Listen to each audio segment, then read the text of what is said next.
Hello, this is a sideshow. I'm Theodore Parker, and today is September 1st, 2022. Right now it's about 63 degrees. The temperature going up to 84. Each day has gotten a little bit cooler. Air quality index is good.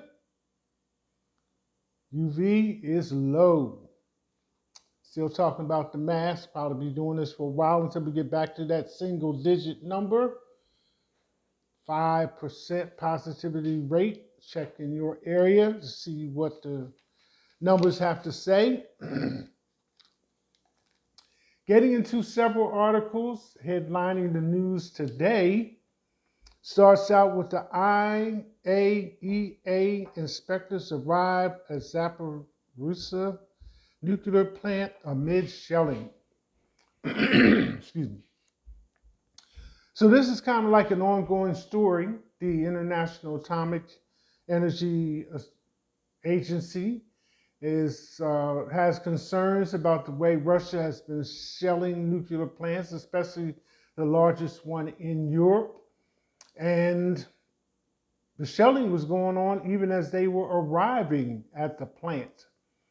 So the purpose of the visit is to check the conditions and also to start making moves towards having a permanent presence there that can monitor and run the plant and give updated reports on the condition, because so much shelling creates fears of some type of nuclear disaster there.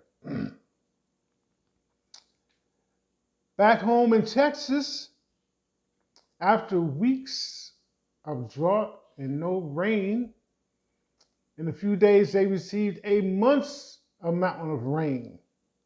This report is coming from Austin. So now there's a fear there of running out of water. So there's been a bill enacted that will allow the planning committee to correlate with the climatologists to make sure that they don't run out of water, or at least to plan better on how their water is going to be used. Back to Trump. His team makes an 11th hour plea for a special master to look at the documents that were taken from Mar-a-Lago. And considering that all this started in June, and let's say after months of back and forth as to whether or not there were some documents, and if so, which documents and how many, Trump's team is looking at the Presidential Archives Act, if I'm saying it correctly, which is where the president's records for each administration are supposed to be stored. But in requesting a special master to review the documents, it would be to establish that none of Trump's personal items and legal documents which would fringe on attorney-client privilege were included. But the general consensus is that you've had months to walk through there and through that and separate and look and see, and you claim there were no official classified documents present to be concerned about. So this Mar-a-Lago raid produced boxes of classified documents of which pictures were taken. So this leads to an unprecedented possible consideration of indictment, because these documents were not supposed to leave the White House. And Trump had them in his home. So say what they will, special master notwithstanding, the evidence holds up. Swinging up to Vancouver, Alicia Keys at Rogers Stadium was giving a concert, I think Monday of this week. And as she was performing, which is, I'll use this opportunity to put in a kind of like a sidebar. If I Ain't Got You, Alicia Keys did a video which included her side B songs, and she's kind of like sitting at the piano and talking about each song and whatnot. But If I Ain't Got You, which is one of her hits, if I remember correctly, is one of the songs that she was not really pleased with, which I come to understand that this happens, enough with musicians that they'll have a song that they don't particularly get overly excited about. And then when it hits the public, it's a hit. So If I Ain't Got You was one of those songs. So anyway, she's performing. She comes down off the stage to mingle with the audience and the fans.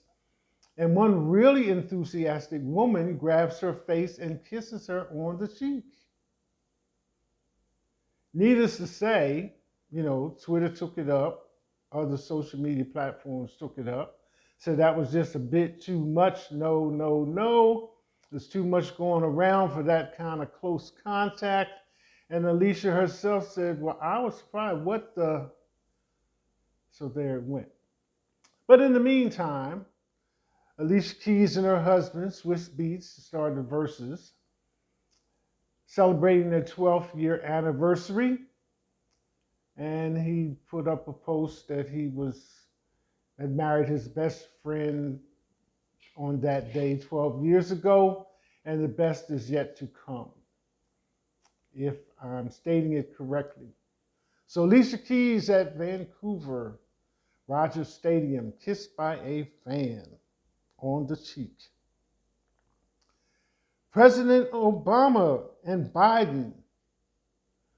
Prior to President Obama becoming president and Joe Biden, then a senator, they had reasons to interact with each other. And on one occasion, Joe Biden invited Barack Obama to a restaurant, which they said was not the fanciest of restaurants.